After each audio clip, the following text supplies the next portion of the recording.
मजदूरों में एक संदीप नाम का लड़का ठेकेदार को बहुत पसंद था।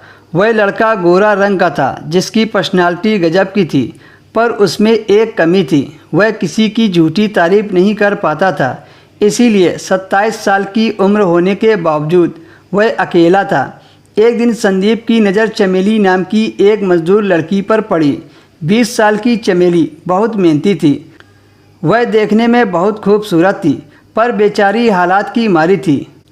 वह बचपन में ही अनाथ हो गई थी और मजदूरी करके अपना गुजारा करती थी, पर वह चरित्र की बिल्कुल साफ थी। बहुत से ठेकेदार और मजदूर उसकी भरी जवानी को देखकर उस पर फिदा हो गए थे। कुछ लोग तो पैसे का भी लालच देते थे, पर वह जिस्म का सौदा करने की बजाय मजदूरी करती थी।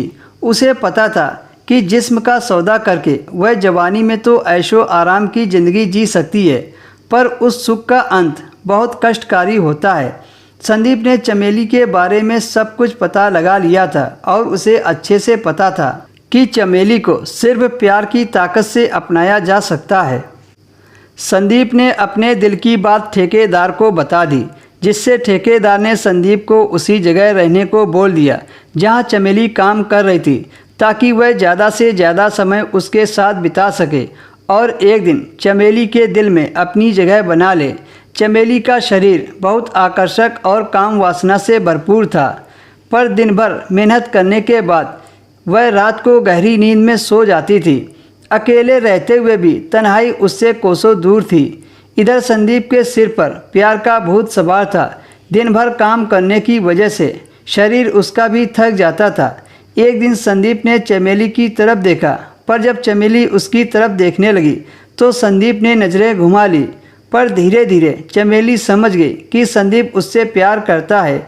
एक दिन जब चमेली अपने झोपड़ी में नहा रही थी तो संदीप चुपके से बाथरूम में घुस गया और चमेली को नहाते हुए देखकर उसके बदन में आग लग गई और चमेली को अपने शरीर से चिपका लिया। पहले तो चमेली ने उसे ऐसा ना करने को बोला, पर जब मर्द की छुअन से उसे मज़ा आने लगा तो वह संदीप को रोक ना पाई और फिर संदीप के साथ जिस्म का मज़ा ले लिया।